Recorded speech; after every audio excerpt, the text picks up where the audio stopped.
sommes le 26 décembre 2023 et nous sommes dans l'une des dernières leçons, la dernière leçon, dit le père Viot, concernant son livre qui est là, qui est présenté, Les papes et la France, aux éditions, mon père, de Via Romana. Via Romana. Donc un livre qui vient d'être publié et qui est une sorte d'approche, mais très profonde, de l'histoire de l'Église à travers le rapport entre la papauté, la France, qui est la fille aînée de l'Église, dont on a quelque chose de très profond. Après avoir vu, au cours des précédentes vidéos, depuis Clovis jusqu'à la Révolution française, il nous faut aborder maintenant cette époque-là, qui est un changement de monde, la Révolution française, justement.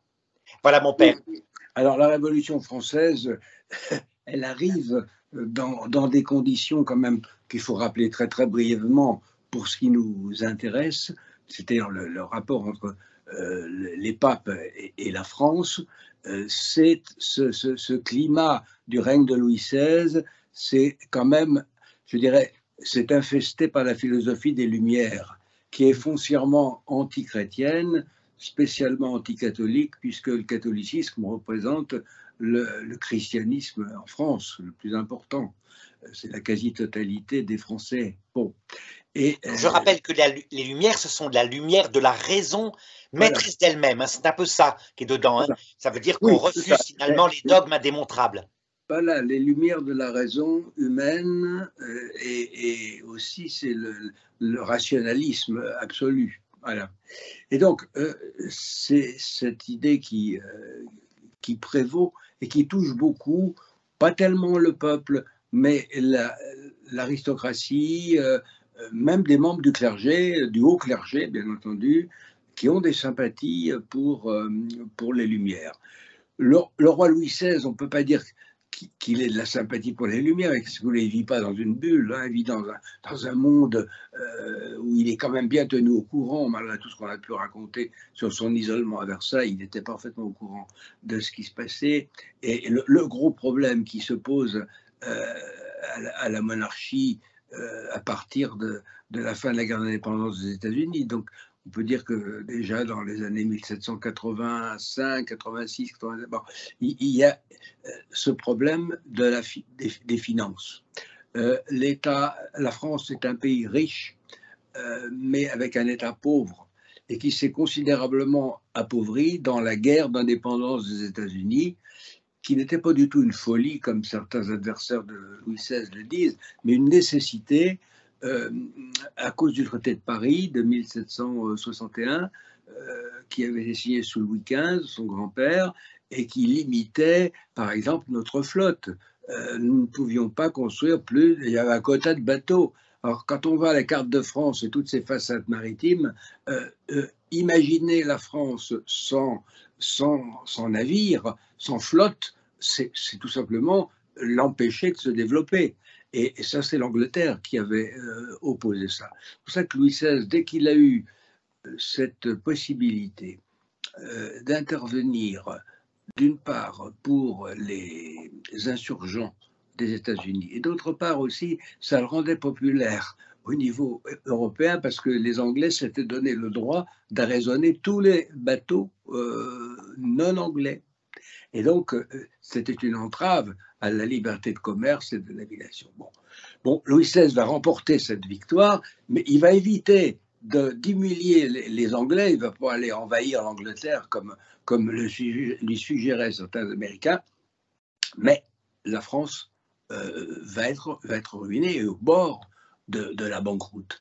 En 1788, ça va être le dernier acte où on voit bien que Louis XVI était tout à fait au courant du problème. La solution, je dis, la France est un pays riche. Bon, l'État est pauvre. Ben, tout simplement, c'était l'assiette fiscale qui était mal répartie. Seulement, il faut toucher aux privilèges. Oui. Et le roi en est partisan. Il a avec lui un ministre très brillant qui s'appelle M. de Calonne et qui va tenter en 1788, voyez-vous, une réforme fiscale, mais on va être prudent. On ne va pas convoquer les États généraux parce qu'ils sont dans l'état d'esprit, si vous voulez, des parlements, c'est-à-dire de ce fameux jansénisme parlementaire que nous avons évoqué la fois dernière. Par systématique, on est opposé au roi. Puis alors, comme en plus ce sont des privilégiés, évidemment, ils ne tiennent pas à perdre leurs privilèges, notamment en matière fiscale.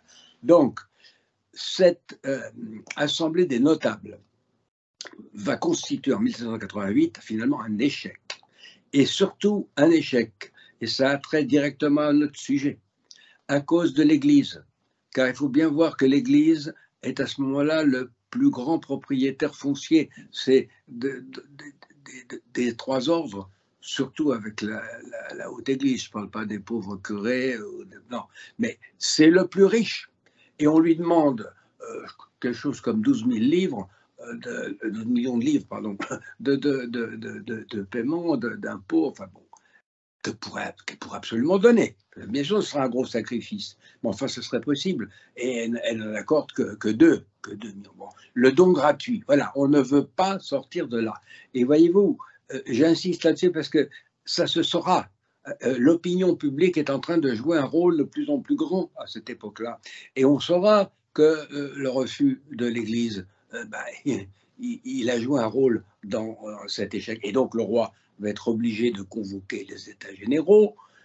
Ces États généraux qui se réunissent en mai et qui vont pas tarder à partir du mois de fin juin de s'ériger en Assemblée nationale, donc de faire un coup d'État, un véritable coup d'État. Et dès le mois de juillet, puisqu'on est au bord de la banqueroute et que le roi ne veut pas en entendre parler, parce qu'il sait que ça va léser beaucoup de gens, Talleyrand propose la nationalisation des biens du clergé. Bon, je pense. Talleyrand qui était un évêque, hein, un évêque oui, c'était spécial, mais un évêque. Voilà, mais il le dira toujours. D'ailleurs, il était évêque sans vocation. Il aura l'honnêteté de le dire, même avant de mourir, quand il va se réconcilier avec le pape pour obtenir les derniers sacrements. Il mourra avec les derniers sacrements. Mais bon, évêque sans vocation, il boitait, hein, il avait un pied beau. Alors, certains disent que c'était de naissance, d'autres que parce que c'était sa nourrice qui l'avait laissé tomber. Enfin, toujours est-il qu'il ne pourra pas exercer la carrière des armes, donc c'est l'Église. Et par nécessité, il devient donc évêque d'Autun, mais sans très grande vocation. Il est député aux États généraux et donc il est à l'Assemblée nationale, autoproclamé, et il propose la nationalisation des biens du clergé. Et évidemment, qu'est-ce que vous voulez, c'est voté, puisqu'on vote par tête, n'est-ce pas? Et que le tiers a doublé. Hein, puisqu'on a doublé le tiers-État, effectivement, puisque ça représentait plus de gens que les autres. Bon, évidemment, à partir du moment où les biens du clergé sont saisis, il faut bien qu'ils vivent, et de facto, ça brise le Concordat de Bologne de 1516, voyez-vous, et parce qu'il faut imaginer un autre mode de fonctionnement du clergé. Et alors, ce qui est épouvantable, mais ça va bien avec la doctrine janséniste Richer, c'est que cette Assemblée nationale, où il y avait beaucoup d'anciens parlementaires, il y a plein de juristes dedans, hein, c'est tous des gens qui ont fait leur droit, qui ont été dans les collèges religieux, enfin ils connaissent aussi parfaitement leur religion, ce ne sont pas des ignares en matière religieuse. Bon, et l'un d'entre eux, Camus, qui avait siégé au Parlement, dira même, réunis en Assemblée nationale, nous avons le pouvoir de changer la religion, mais nous ne le ferons pas. Vous voyez, c'est intéressant parce que d'une part, c'est vrai qu'ils ne vont pas le faire dans la Constitution, enfin, ils ne vont pas le faire sauf sur un point. Mais ils disent qu'en assemblée, on revoit surgir, si vous voulez, la vieille idée du conciliarisme, qu'une assemblée de chrétiens, à une majorité de voix, peut... Et on ne discute même pas avec le pape, il faut remarquer en plus. Oui. Rien. Hein. Il n'y a pas de... Bon, il y a simplement des évêques, c'est vrai, des cardinaux, qui siègent à l'assemblée. Et on pense que ça va suffire pour représenter l'Église.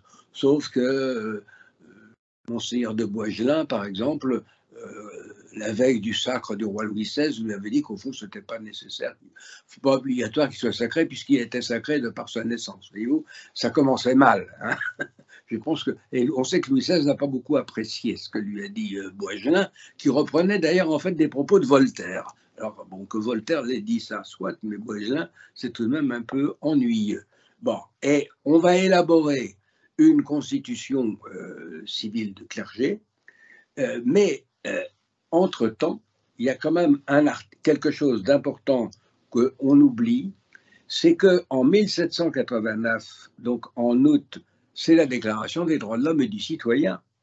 Or, que dit l'article 3? Il dit « Le principe de toute souveraineté réside essentiellement dans la nation. » Et voilà la deuxième phrase qui est terrible. « Nul corps, nul individu ne peut exercer d'autorité qui n'en émane expressément. » Je dirais que les dés sont jetés avec un truc pareil. C'est que on voit très bien que l'autorité de la nation, qui va être en fait l'autorité du nouveau pouvoir politique, va certainement non seulement entrer en concurrence, mais vouloir supplanter le pouvoir religieux. Et c'est ainsi qu'en 1790, on va arriver à la constitution civile du clergé, qu'on va présenter au roi après cette fameuse fête du 14 juillet 1790, la fête de la Fédération, où tout semblait terminé, mais enfin, où il y avait quand même eu une bien curieuse messe célébrée par M. Talleyrand, hein, qui arrive avec ses habits pontificaux, puis il croise Lafayette et il lui dit surtout ne me faites pas rire. Vous voyez, ça commence comme ça, parce qu'il ne devait pas dire la messe très souvent. Et puis alors, sur les parements liturgiques, tenez-vous bien, c'était du tricolore. J'ai jamais vu ça dans les couleurs liturgiques traditionnelles de l'Église. Hein. Bon. Et puis au moment où on allait faire l'élévation, c'est là qu'on fait prêter le serment de fidélité à la Constitution. Et, en fait, la nation, puis le roi, il arrive en dernier. Enfin, vous voyez, c'est une très curieuse messe. Hein. Bon. Et quelques jours plus tard, on présente au roi la Constitution civile du clergé. Alors, cette Constitution civile du clergé, apparemment, elle reprend les dispositions du Concordat de Bologne, mais évidemment, avec ce que je vous viens de lire, c'est-à-dire que la nation, c'est quoi la nation? Ce sont les citoyens qui vont s'exprimer par le vote au suffrage censitaire, c'est-à-dire qui payent suffisamment d'impôts pour voter. Et qu'ils soient, c'est ça qui est le plus fort de tout, que ces citoyens soient catholiques, protestants, voire juifs, parce qu'on va leur reconnaître la citoyenneté, bon. Ou même ne croyant rien du tout dans les élites, bon. Mais ils vont pouvoir voter pour élire les évêques et les curés. Ah. Oui, oui, et alors ensuite, et le pape dans tout ça, le pape, on dispose que voilà, les heureux élus pourront informer le pape de leur élection. L'informer. Et puis, on procédera à leur installation liturgique avec les métropolitains. Et puis 2 autres évêques, quand même, donc il y en aura 3. C'est-à-dire qu'il y aura, on ne change pas, si vous voulez, la doctrine catholique, ce sera la même messe, il n'y a pas d'histoire de changement de messe, ni de messe en français ou quoi que ce soit, c'est vraiment la messe la même, mais, voyez-vous, au niveau de la nomination des évêques, et là il y a quelque chose de capital, c'est qu'on se passe de l'investiture canonique du pape. Voilà. Oui. Ce qui fait que ces évêques ne sont pas des évêques. Tout à fait. Et ça aurait abouti forcément à la suite au vote de la théologie, pourquoi pas? C'est-à-dire c'était dans la logique. Oui, puisque Camus a dit nous avons le pouvoir de changer la religion, mais nous ne le ferons pas. Oui, mais ça c'est ce qu'on dit un jour. Et puis 2 mois plus tard, on peut dire autre chose, n'est-ce pas? Au nom de la majorité, de l'évolution des idées, de l'adaptation au monde et que sais-je encore, nous connaissons la chanson, parce que beaucoup fonctionnent depuis ça. Hein. C'est dans l'inconscient. On a semé une graine de mauvaises herbes extrêmement dangereuses. Alors, bon, il y avait quand même des communications avec Rome. Et le pape a eu sous les yeux ce texte, on lui a fait parvenir. Les ministres Louis XVI l'ont fait, bien évidemment. Le roi savait très bien qu'il ne pouvait pas signer un texte pareil sans en référer au pape. Bon.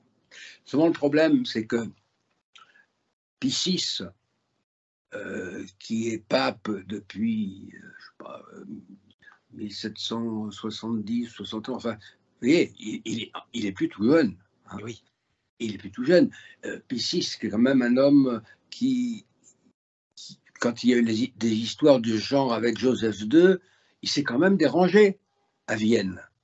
Il est allé à Vienne, en Autriche. L'empereur n'a rien cédé. Mais enfin, le pape, voyez-vous, ce qui montre que ce n'était pas un homme borné. Il s'est rendu compte que finalement, le joséphisme ne portait pas atteinte à la doctrine catholique, puisqu'il fallait l'investiture tout de même du pape. Certes, c'est l'empereur qui nommait les évêques, mais après tout, on était habitué. Et puis bon, il ne le faisait pas tout seul. Et puis il y avait d'autres réformes qui n'étaient pas si mauvaises que ça. On avait réduit le nombre de paroisses, mais par exemple, Joseph avait dit « Je ne veux pas qu'un catholique fasse plus d'1 heure de marche pour aller à son église. » Voyez. Oui. Et puis on avait réduit les séminaires, mais on avait fait en sorte qu'ils soient excellents. Ça permettait d'avoir de bons professeurs. Et on a des témoignages de l'époque. En fait, le joséphisme, ce n'était pas une lutte des Lumières contre l'Église catholique.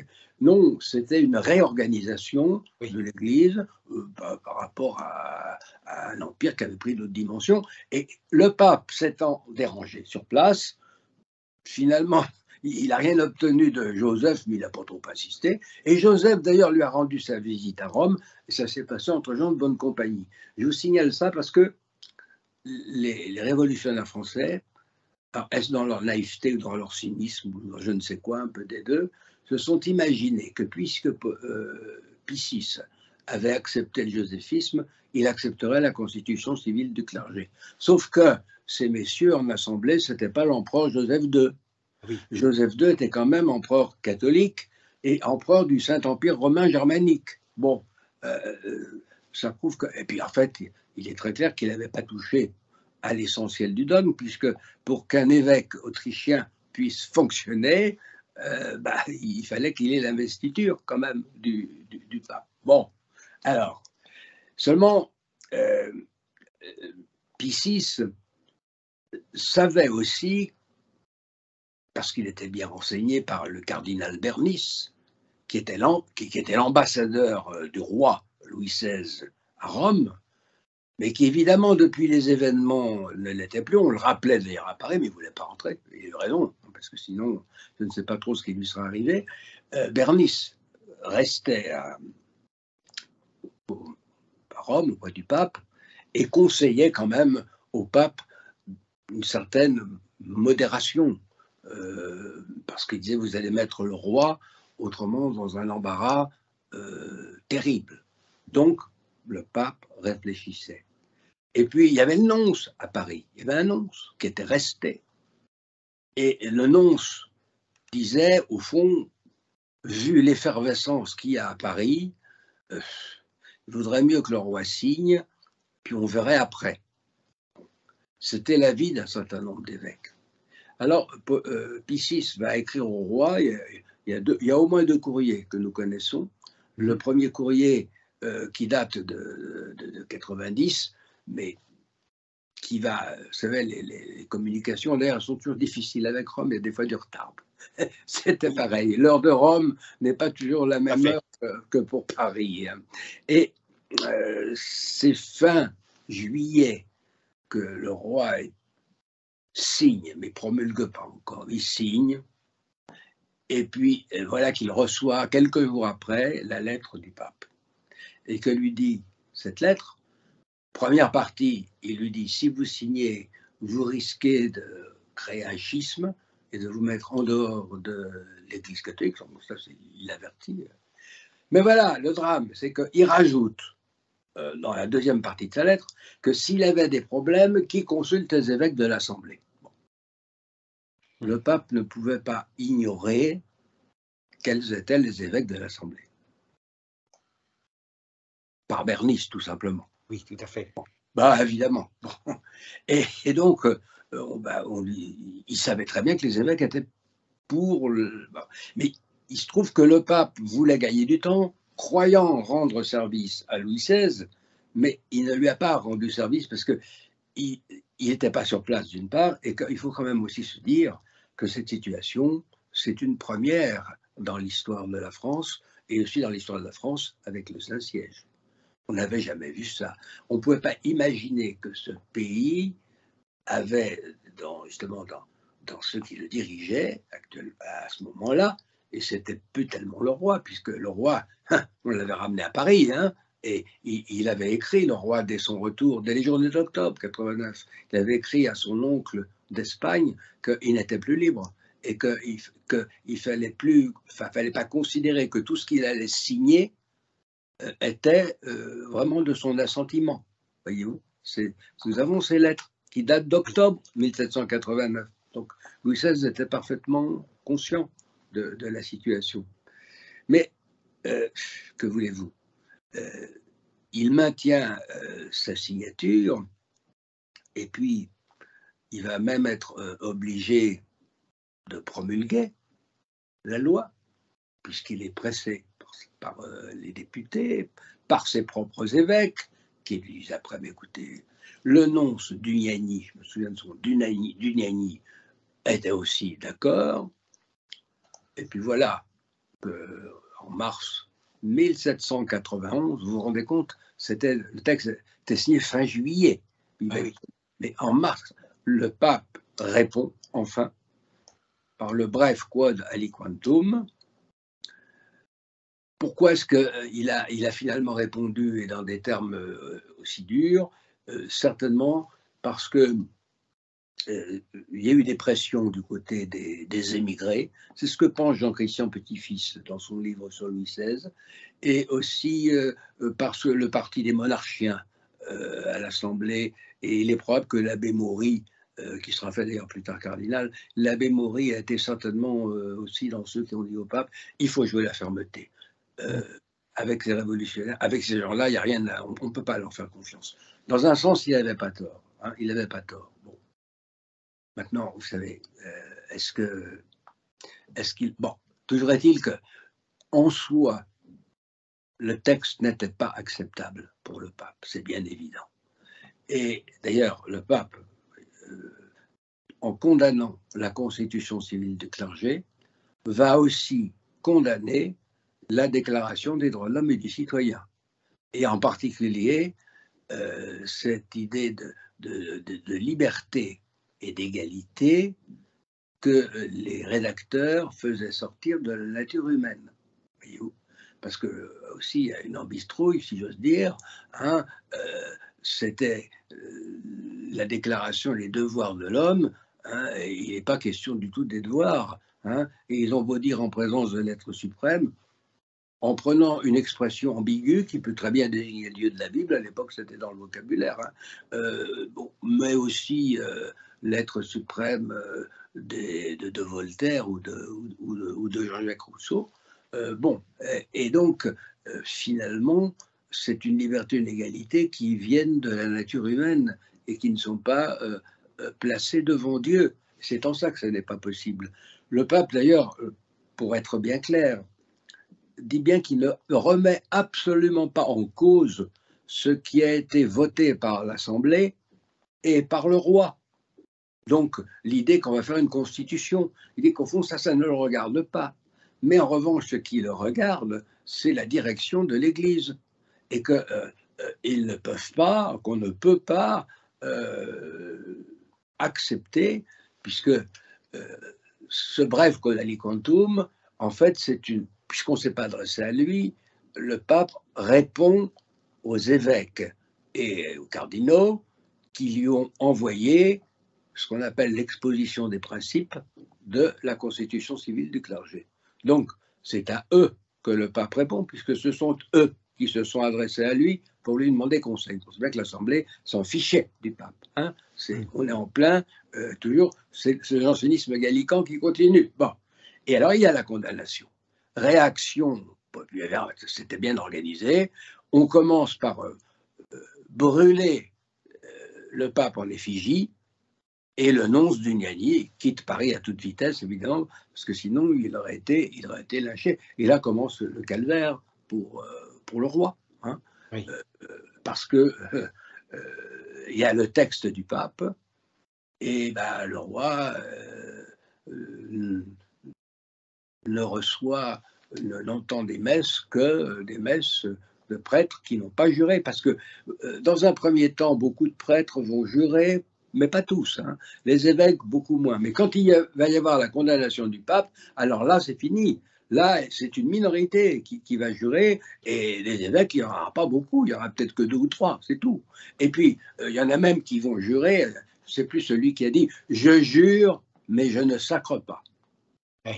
Ah, ben voilà, ben parce qu'il savait que s'il sacrait, c'était l'excommunication automatique. Voilà. Alors, on peut dire que, en quelques mois, enfin, on voit bien que c'est un fiasco. C'est un fiasco, et c'est pour ça que l'Assemblée n'avait que 2 positions, surtout que cette Assemblée-là, celle qui avait fait la Constitution civile du clergé, donc c'était l'Assemblée constituante, elle va laisser place à la législative, qui avait des gens, hélas, qui n'étaient pas très, enfin, pas aussi doués que les autres. Puis Robespierre, on se demande bien pourquoi, mais il devait avoir son idée derrière la tête.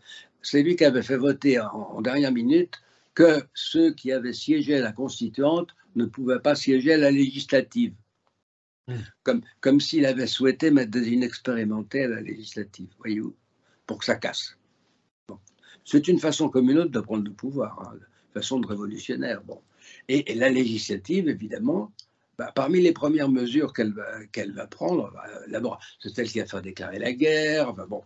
Et puis, surtout, elle va s'attaquer aux prêtres non-jureurs.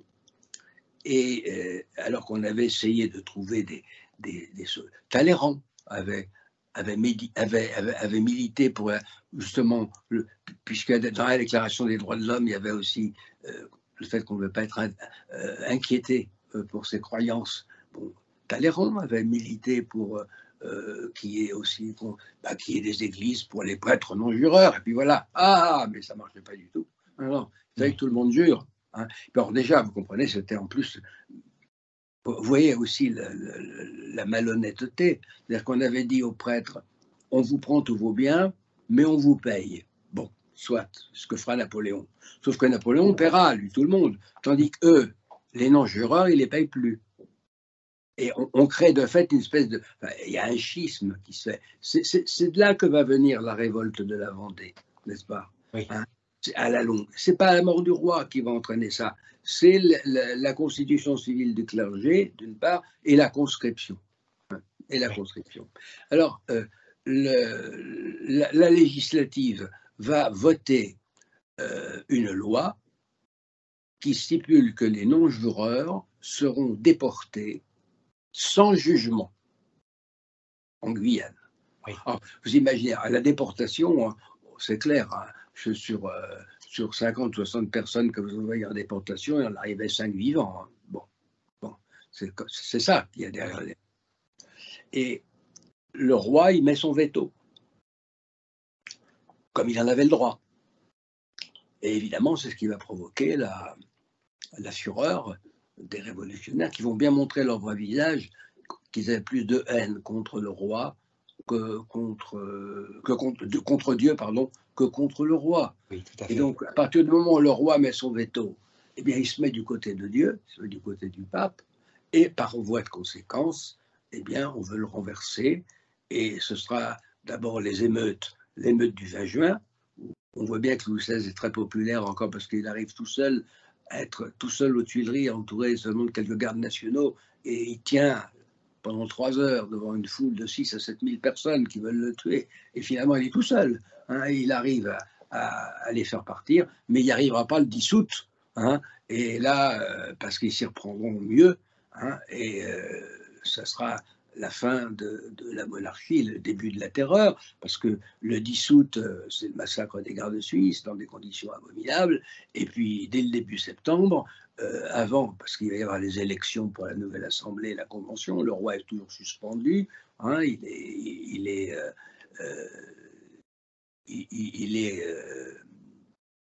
réfugié à l'Assemblée, on ne sait pas trop encore quoi en faire, et donc il va y avoir les massacres de septembre, tout à fait organisés, parce que dans ces massacres de septembre, il va y avoir des gens importants qui vont être tués, anciens ministres, hein, qui auraient pu témoigner à un procès du roi.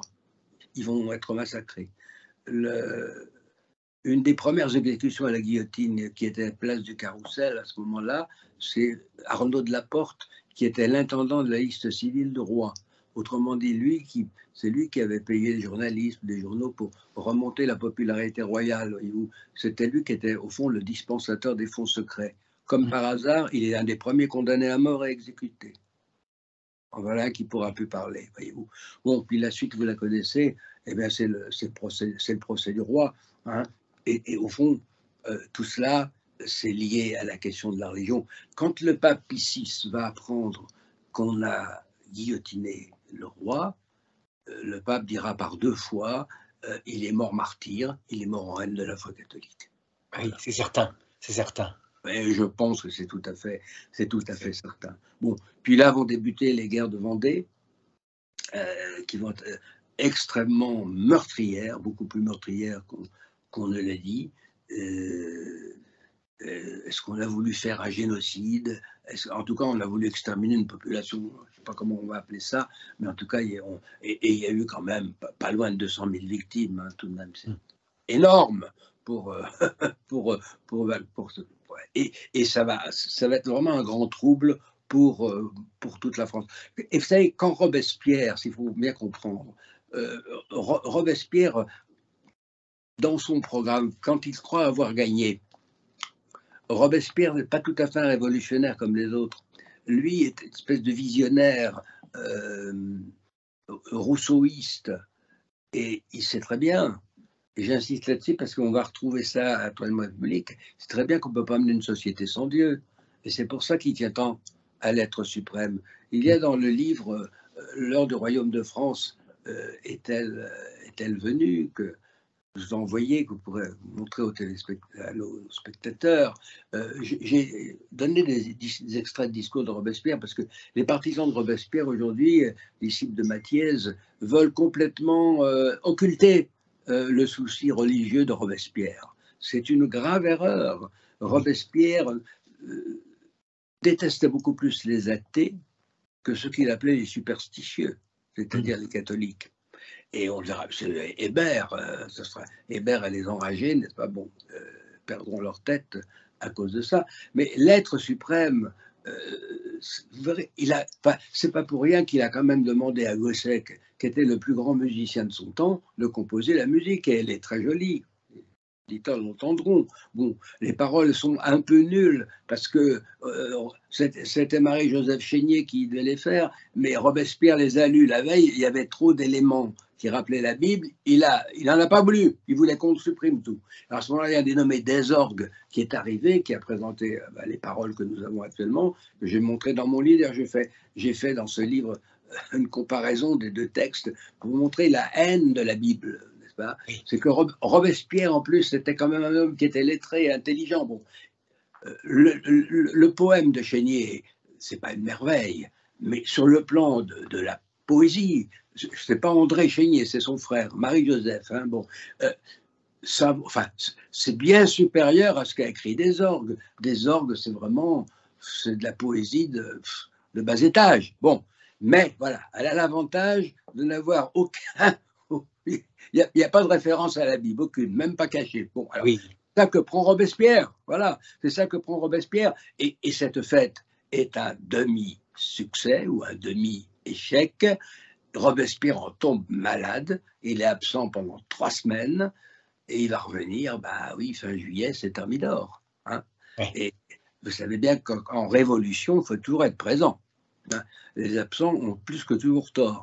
Et puis il va se comporter d'une manière un peu suicidaire, il faut bien le reconnaître, avec des discours pas très... Enfin, c'est plus le Robespierre qu'avait le punch qu'il y avait auparavant.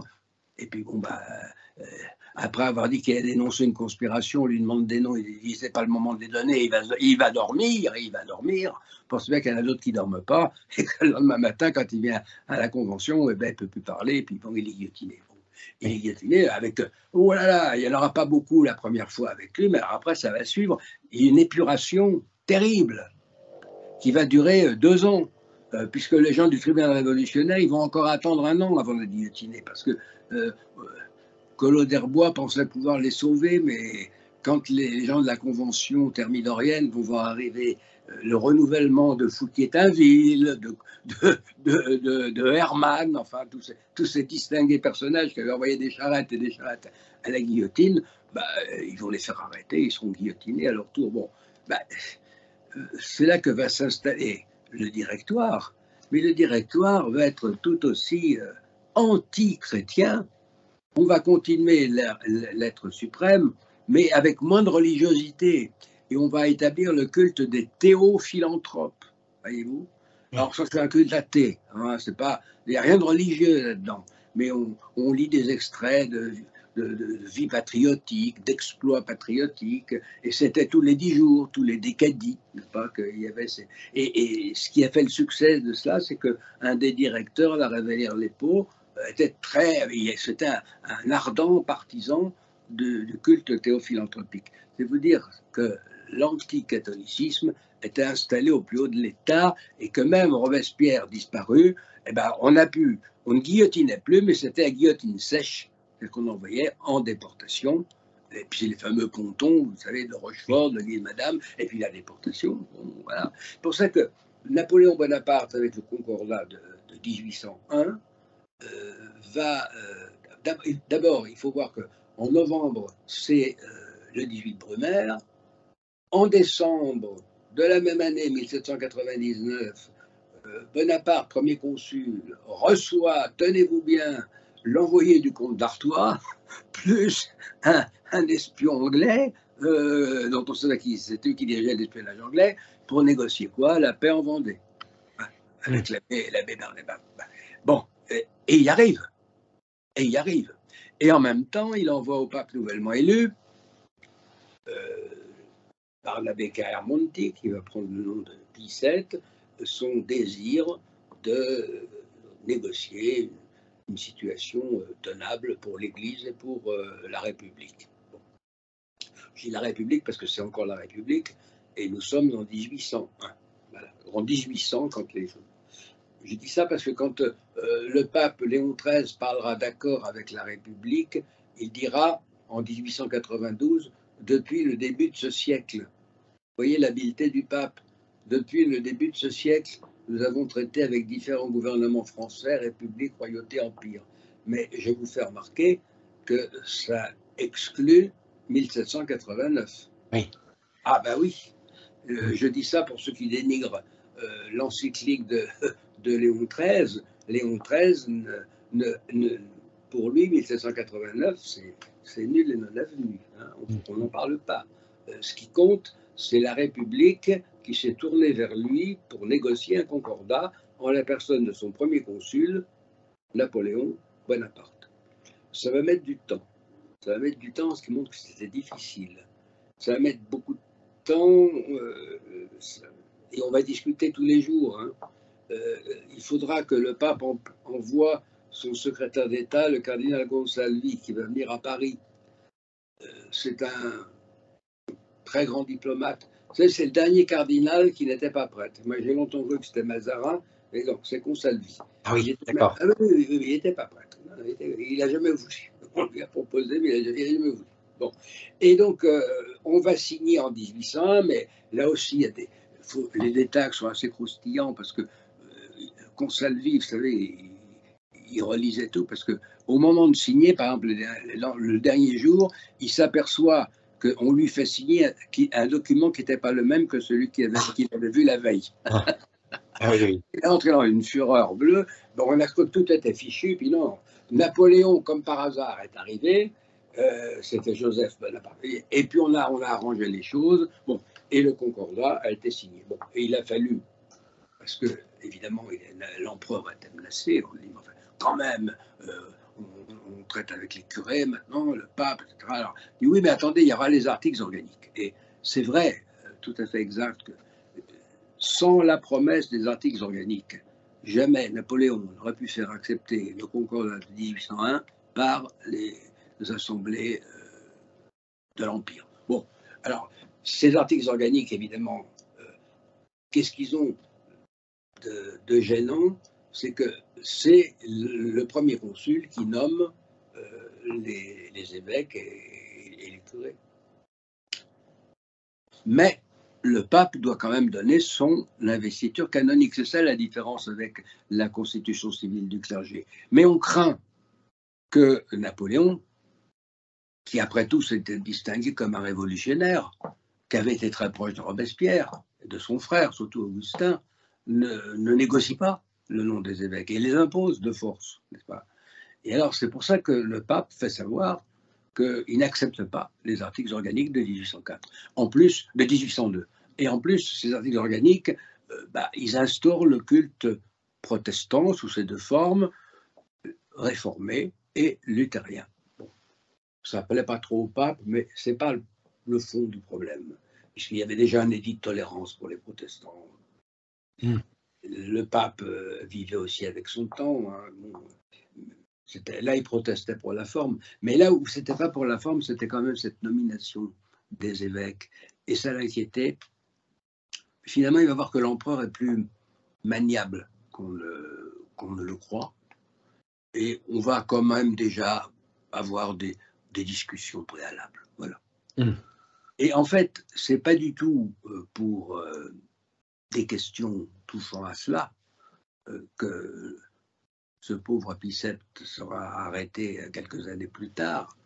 C'est parce que pour les besoins de la guerre, parce qu'à chaque fois, on dit à Napoléon, il faisait tout le temps des guerres. Mais oui, mais je regrette, il répondait à des coalitions contre lui. Donc Napoléon n'était quand même pas fou au point de fomenter des coalitions contre lui pour aller faire la guerre. Bon, il doit, pour attaquer l'Autriche, envahir les États pontificaux.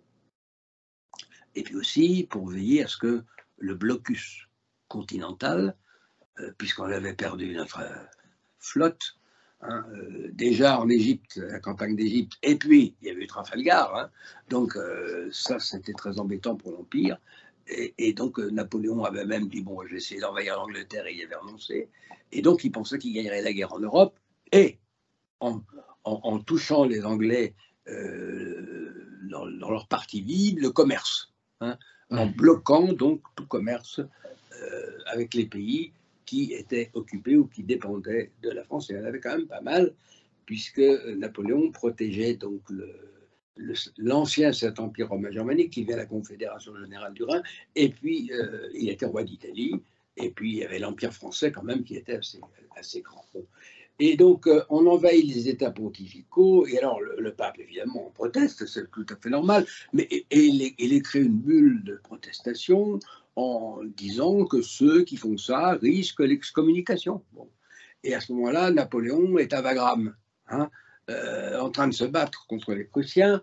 On lui apprend ça, il rentre dans une colère bleue en disant « Mais ceux qui ont écrit ça sont des fous, il faut les enfermer. » Puis c'est tout, puis il va à sa bataille, et puis voilà. Oui, seulement voilà. Il y a un général qui a pris ça à la lettre. Voilà. Et qui ordonne à l'autre général de gendarmerie, qui se trouve à Rome, d'aller arrêter le pape. Bon. On arrête le pape, mais évidemment, on ne sait pas trop quoi faire parce qu'on n'a pas d'ordre précis. Et pour cause, Napoléon n'en a pas donné. Il a simplement dit à ceux qui ont fait ça sont des fous furieux, il faut les enfermer. Bon. Alors le pape se promène un peu partout, on le promène un petit peu partout en Italie, on va même l'emmener à Grenoble, il va je crois aller même aussi jusqu'à Lyon, puis finalement il va repartir pour l'Italie et on va le stationner à Savone pendant un certain temps. Vous voyez, Et on a la lettre de Napoléon à Fouché, son ministre de l'Intérieur, il dit mais qu'est-ce qu'on va en faire? C'est une erreur d'avoir arrêté le pape. Il le dit clairement, c'est une erreur, mais maintenant que l'ordre est donné, on ne peut pas revenir en arrière. Voilà. Et donc, surtout qu'il avait une certaine estime quand même pour le pape, et réciproquement. Le pape était venu à son sacre tout de même, hein, mais il n'avait pas baissé pavillon, le pape. Hein, quand l'empereur avait juré, par exemple, pour les articles organiques, le pape était sorti. Le pape, il n'a pas officié, il était dans un très beau trône, mais de temps en temps, on le voyait s'absenter du côté de la sacristie de Notre-Dame, et puis il revenait. Puis en tout cas, c'était un succès pour lui parce qu'il a vu qu'il était très aimé. Il a fait un voyage triomphal. Et à Paris, on s'est précipité en 1804 pour être béni par le pape du château des Tuileries, où il résidait dans toute une aile du château des Tuileries. Qui aurait imaginé ça 10 ans plus tôt, au moment où on exécutait Robespierre? Vous comprenez? En 10 ans, la situation était retournée. Quand même, il faut quand même bien le voir. Alors, finalement, c'est parce qu'il va y avoir cette guerre qui se déclare suite aux mésaventures espagnoles. Ça, c'est la grande erreur de Napoléon, d'être allé se mêler des affaires espagnoles. Fallait laisser les Espagnols se battre contre eux. Voilà, c'est tout. D'ailleurs, Fouché l'avait déconseillé, Talleyrand aussi. Bon. Et puis, finalement, il est obligé de partir en Russie parce que les Anglais ont persuadé Alexandre que le traité de Tilsit, c'est pas bien, c'est une erreur de la part du tsar, parce que c'était la grande alliance franco-russe, hein, que réalisait Napoléon. Et c'est pas bête, parce que le régent Philippe d'Orléans y avait pensé aussi. Hein, Pierre le Grand était venu à Versailles. Hein, et donc, oui, et puis ça sera repris, la Troisième République et le général de Gaulle aussi. Donc l'alliance franco-russe, c'est quand même une chose importante et qui n'était pas indifférente non plus au pape, parce que c'était un moyen aussi de dialoguer avec les Grecs. Voilà. C'était bon. Alors finalement, c'est là qu'on va décider de faire revenir le pape au château de Fontainebleau. Alors, je vous ferai remarquer quand même que ça n'a rien à voir avec la sinistre prison qu'on avait destinée à ce pauvre Pie VI, hein, qui en avait fait traverser les Alpes en plein hiver sur une civière, oui, pour le faire mourir à Valence, finalement. Bon, non, Pie VII va être accueilli au château de Fontainebleau, avec des serviteurs, et va même pouvoir faire venir des cardinaux, mais évidemment, il va très bien jouer parce qu'il va se considérer comme prisonnier. Alors qu'il pouvait aller sortir dans le jardin, il ne sortira jamais. Il fera, par exemple, pour pouvoir marcher, il fera les 100 pas dans la grande galerie du château de Fontainebleau, voyez-vous. Il ne sortira jamais. Il lavera lui-même son linge, vraiment se considérant comme prisonnier. Marquis, il savait aussi que dès qu'il allait dire la messe, on allait fouiller tous ses appartements. Hein. Il était quand même sous surveillance. Et puis, c'est là qu'il aura quand même quelques visites de l'empereur, qui va vouloir renégocier un concordat, en menaçant, si on ne le fait pas, il dit, je vais me faire luthérien ou je vais me faire musulman. C'est là que Pie VII, tu diras commediante, tragediante, voilà. On le prendra un peu à la rigolade, mais enfin, il va quand même, souffrir. Il va signer un concordat de force, il était très là, mais voyez-vous, il aura le courage, et ça va en fiche plein les yeux à Bonaparte, tout de même. Alors qu'il est encore prisonnier à Fontainebleau, d'écrire à l'empereur, bien voilà, j'ai eu un moment de faiblesse, je retire ma signature. C'est beau quand même, quelqu'un qui est encore prisonnier, et alors, bon, l'empereur revient de Russie, il est vaincu, eh bien, il va donner l'ordre qu'on ramène le pape à Rome et il va faire escorter sa voiture pour qu'il lui arrive rien, voyez-vous, et pour qu'il arrive à bonne destination à Rome, voilà.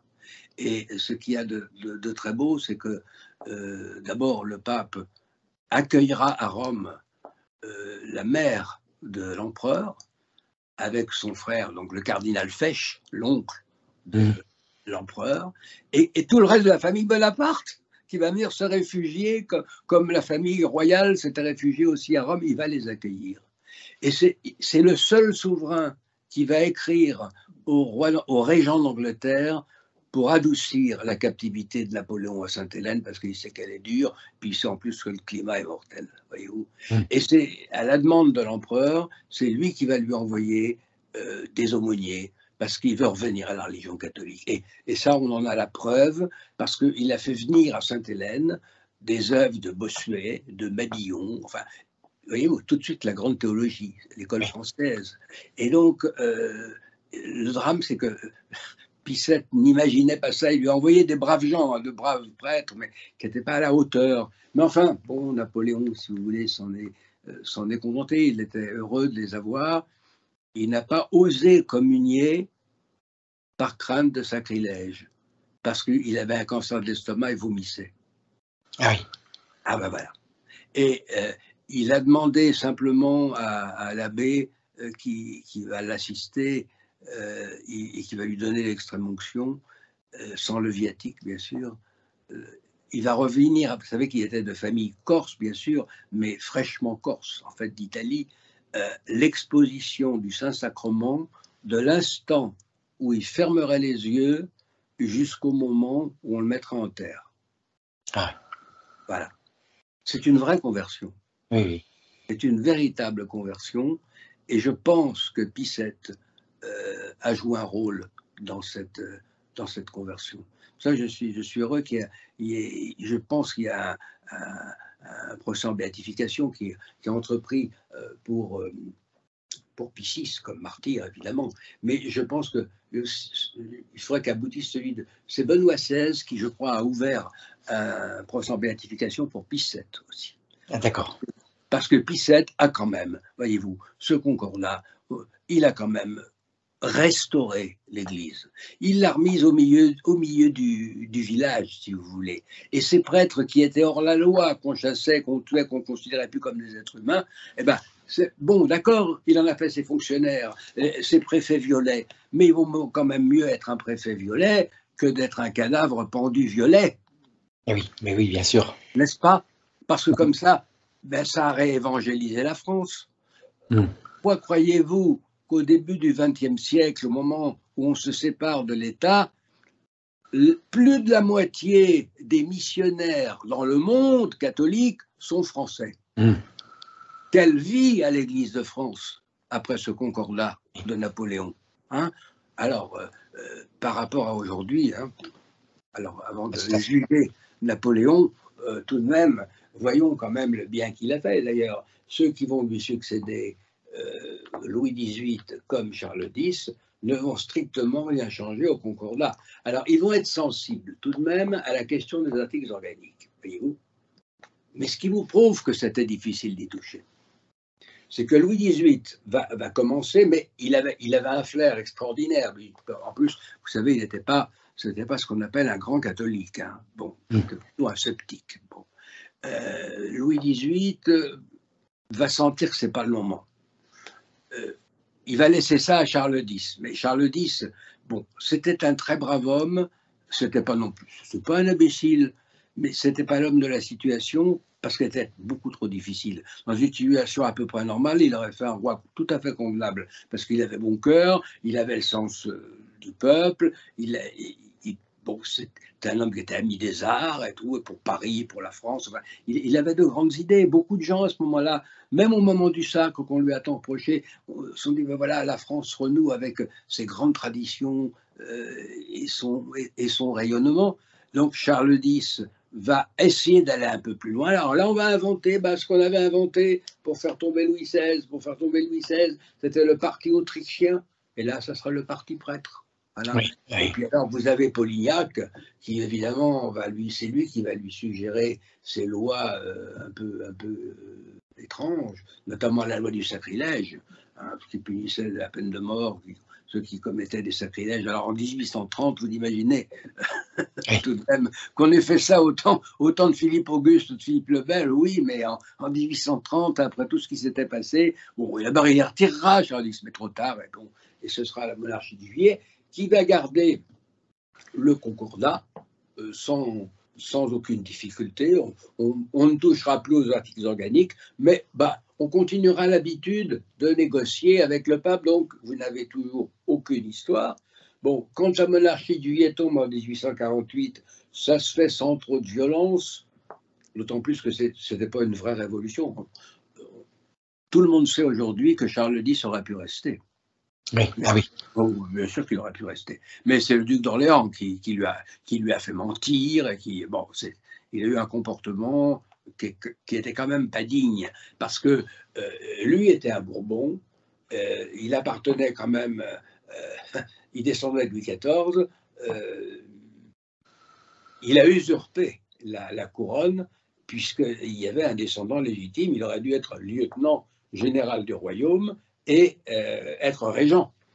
Voilà, comme l'avait été Philippe d'Orléans, son aïeul. Bon. Or, là, il se proclame roi des Français, et alors qu'il y a un roi qui est Henri V, qui est le comte de Chambord. Ça, c'est incontestable, hein, qu'on soit orléaniste ou non, c'est tout. C'est la loi de succession. Et alors que Bonaparte, lui, n'a pris la couronne à personne. D'abord, il ne s'est pas fait roi d'une part. Il disait qu'il avait ramassé, c'est vrai, elle était tombée. Tandis que là, elle n'est pas tombée, elle était sur la tête en puissance, disons, du futur Henri V. Bon, toujours est-il que la Révolution de 48, elle, dans un premier temps, ne va pas s'attaquer à l'Église, même on va planter des arbres de la liberté, l'Église va être associée à la Seconde République, qui va tout de suite se montrer extrêmement généreuse, pas du tout anticléricale. Mais seulement, évidemment, les choses vont tourner mal parce qu'il y avait le problème social qui n'était pas, on s'en était pas préoccupé. Et c'est vrai que c'est un des grands torts de la monarchie de Juillet que d'avoir continué finalement la Révolution française dans son caractère bourgeois et pro-capital, n'ayant aucun souci des problèmes nouveaux qu'il y avait avec cette nouvelle classe qui se créait, qui venait de la paysannerie, qui venait chercher du travail dans les villes et qui va constituer ce qu'on appelle la classe ouvrière. Voilà. Et donc, ça sera la répression de Cavaignac qui sera très sanglante, hein, et qui sera tellement sanglante d'ailleurs qu'elle empêchera Cavaignac, qui aurait été le candidat naturel des Républicains, d'être élu président de la République. Et là, vous allez avoir la présidence de Louis-Napoléon Bonaparte. Alors, pendant ce temps-là, qu'est-ce qui s'est passé à Rome? C'est intéressant de voir que les papes ont tout de suite compris le problème, et ça peut-être qu'ils l'ont compris avant les souverains temporels en France, que la Révolution avait introduit des choses absolument terribles, notamment contre la religion catholique. Et ce n'est pas un hasard si tous les papes qui vont se succéder vont être des papes extrêmement rigoureux en matière de doctrine. Hein. Vous avez Léon XII qui va succéder à Pie VII, ensuite il y aura Pie VIII, ensuite Grégoire XVI, et ensuite vous aurez Pie IX. Bon, les trois premiers ont vraiment donné des tours de vis. Et on va voir apparaître, parce que ce problème, il commence dès la mort de Pie VII, même un peu avant sa mort, le problème des Carbonari, de l'unité italienne. Vous comprenez que, voilà, Napoléon n'est plus roi d'Italie. Bon, on aspire à... C'est la politique des nationalités. C'est bien pour ça d'ailleurs que Napoléon avait prévu éventuellement de faire venir le pape à Paris, hein, et de l'installer sur l'île de la Cité. Oui, on retourne à la case départ, Clovis et ses descendants, hein, Louis VII qui a son palais royal où il y a le palais de justice, et puis Maurice de Sully qui fait construire Notre-Dame. Vous avez donc les deux piliers du pouvoir, le religieux et le spirituel, détenus par la France, sur l'île de la Cité. Voilà, c'est ça que reprend Napoléon. Hein. Bon, mais il s'en va avant, et parce qu'il sait très bien que le pape ne sera plus en sécurité. Et les Carbonari veulent faire une unité italienne qui pourra prendre soit la forme d'une république, ou alors d'une royauté constitutionnelle. C'est évidemment de ce côté-là. Vous savez, ça aurait aussi bien pu être une république avec Garibaldi, hein, des gens comme Garibaldi. Oui. Mais après, on va se tourner vers la Savoie. Mais les troubles commencent à la fin du règne de Pie VII. Et la charbonnerie, qu'on appelle encore carbonarisme, c'est une société secrète qui va s'inspirer de l'organisation maçonnique, mais qui ne va en aucun cas se fondre avec elle. Seulement, voilà, il va se passer avec les Carbonari ce qui s'était passé en 1782 avec les Illuminés de Bavière et la maçonnerie. Comme les Carbonari vont se rendre compte qu'ils ne sont pas assez nombreux pour agir en masse, ils vont se faire initier dans des loges maçonniques. Si bien que vous aurez certains Carbonari qui seront aussi francs-maçons. Comme il y avait des Illuminés qui s'étaient fait initier maçons. Mais de même que tous les maçons n'étaient pas des Illuminés, de même tous les maçons à cette époque-là n'étaient pas des carbonaristes, parce qu'il y avait encore une majorité de maçons qui tenaient à la régularité maçonnique, à être en communion avec la Grande Logie d'Angleterre, et que par conséquent, parmi les premiers articles, il y a la reconnaissance de Dieu révélé, c'est pas l'être suprême de Robespierre, c'est le Dieu de la Bible, puisque c'est lié à l'histoire du temple de Salomon. Donc, le temple de Salomon, c'est pas dans les Védas hein, qu'on trouve ça, c'est dans la Bible. Ah ben bien entendu. Bon, c'est dans cette Bible que détestait tant Voltaire et détestait tant Robespierre, et puis aussi le respect du souverain.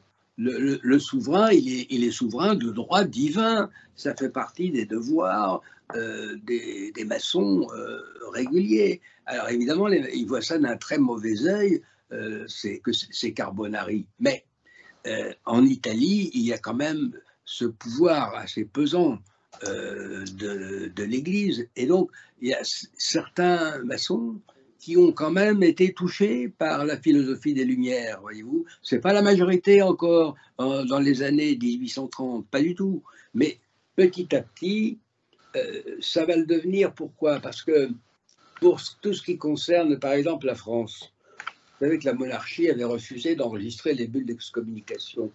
À partir du moment où il y a eu les articles organiques et où le pape ne les a pas reconnus, ça veut dire que toutes les dispositions législatives qui mettaient des barrières entre ce que décidait le pape et leur application possible dans la sphère française, eh bien, ces barrières elles sont tombées. Et que par conséquent, les catholiques qui se trouvaient dans des loges maçonniques vont les quitter. Et qu'est-ce qu'il y aura à la place? Ben, il va rester quelques juifs, quelques protestants, et puis aussi des gens des Lumières, et surtout des positivistes, hein, c'est-à-dire des gens qui sont aussi influencés par les Lumières, mais qui croient à une forme de transcendance, de spiritualité, qui croient, comme on dit, en la force de l'esprit, voyez-vous, mais qui évidemment refusent le Dieu de la Bible. Et alors évidemment, pour les papes, il va y avoir un mélange entre le carbonarisme et la maçonnerie, et Pie VII, plus Léon XII, plus Grégoire XVI, et ben, ils vont tous condamner et carbonari, et maçonnerie, et tout ça, ça va continuer. Bon. Et en plus, ce qui va paraître extrêmement grave pour la paix en Italie, c'est que alors que tous les autres États italiens, je ne veux pas dire qu'ils se démocratisent, ils ont un prince, mais enfin, il y a quand même des conseils et des assemblées, etc. Le seul qui ne bouge pas, ce sont les États pontificaux. Vous avez un monarque de droit divin. Alors, sauf qu'en 1846, le conclave comprend qu'il faut modifier les choses. Et on s'arrêtera sur ce changement, c'est que ce conclave va élire le pape Mastai Ferreri, qui va devenir Pie IX, qui va immédiatement entreprendre des réformes politiques libérales dans les États pontificaux, à un tel point, ça vaut son pesant de moutarde, que Victor Hugo, qui plus tard accusera Mastak-Ferry de toutes sortes de choses, Victor Hugo va proposer à la Chambre des Pairs que l'on nomme, qu'on demande au pape de présider à une large confédération de tous les États italiens. Ah oui. Extraordinaire, hein, tellement Mastai-Ferreri va plaire Pie IX parce que c'est un libéral, parce qu'il fait des réformes. Manque de chance, il y a la révolution de 48 qui va toucher pas seulement la France mais aussi les autres pays. Le Premier ministre de Pie IX va être assassiné en pleine chambre, on va lui mettre un poignard dans le cou. Pie IX va être épouvanté, va devoir fuir, et c'est le prince Louis-Napoléon Bonaparte, qui était président de la République, qui va décider d'envoyer des troupes à Rome en disant on ne peut pas laisser les Autrichiens régler le problème, il faut que la France y soit. On envoie une armée avec le général Oudinot, qui était un excellent artilleur. Je vous dis ça parce que le général Oudinot, on lui avait dit allez à Rome, faut protéger le pape. On ne lui a pas donné d'ordre précis. Oudinot arrive et on lui tire dessus. Alors évidemment, il fait télégraphier au président de la République, Louis-Napoléon, il dit qu'est-ce que je fais? Et l'autre lui dit écoutez, vous êtes un bon artilleur, allez-y et surtout visez bien, ne détruisez surtout pas un monument romain. Voilà. Et c'est comme ça que Oudinot rétablit Pie IX sous les ordres du prince-président sur son siège épiscopal et donc papal. Et c'est ce qu'il fera dire d'ailleurs plus tard Pie IX au comte de Chambord. J'étais bien heureux, moi, de voir arriver le drapeau à 3 couleurs. Parce qu'il m'a rétabli. Voilà. Et donc, il a été rétabli sur son trône, mais évidemment, il va beaucoup changer. Et il ne sera plus du tout question de réforme politique libérale, et encore moins sur le plan religieux. Ça va être au contraire un durcissement extrêmement fort auquel nous allons assister. Mais je crois qu'il faudra qu'on en parle la prochaine fois. Oui. Ça sera, nous terminerons là-dessus et ça nous permettra peut-être de mieux comprendre ce qui s'est passé en 1905. Oui. Tout à fait. Merci, mon père. Hein. En fait, si on résume, on voit bien, il y a un grand mouvement, voilà, des pensées qui président au mouvement politique. Et comme je vous disais, qui finalement, on peut faire remonter ça aux guerres de religion qui provoquent oui. une libération de la pensée par réaction. Oui. Et les idées des Lumières sont tout simplement ça, qui font leur impact, qui sont au début religieuses, puis de moins en moins religieuse. On verra avec 1905 que c'est quasiment un athéisme pratique. On ne veut même plus aborder la question de Dieu. C'est comme une sécularisation qui court sur quelques siècles, hein, mais qui viennent fondamentalement peut-être effectivement d'une faute venant des catholiques, des protestants, de ces guerres de religion. Oui, c'est sûr. Et puis aussi peut-être, on verra que des hommes comme Combes, il ne faut pas oublier qu'il était quand même assez âgé en 1905, a été dépassé. Lui était quand même dans le fond, il aurait gardé le Concordat, mais oui. À sa façon. Mais bon, on ne refait pas l'histoire. C'est sûr que vous comprenez, quand vous aviez un Jules Ferry face à un Léon XIII, là vous aviez un Émile Combes face à Pie X. Oui, c'est pas la même chose. C'est pas la même chose. Le mouvement continuera puisque on verra aussi sans doute finalement le basculement dans le peuple, c'est après la Seconde Guerre mondiale. Hein. Absolument. Mai 68, c'est une révolution qui a un impact sur les idées fondamentales hein, qu'on voit actuellement. Absolument. Merci beaucoup mon père, hein, merci. Je vous en prie, au revoir. Voilà, à la prochaine fois. À la prochaine fois.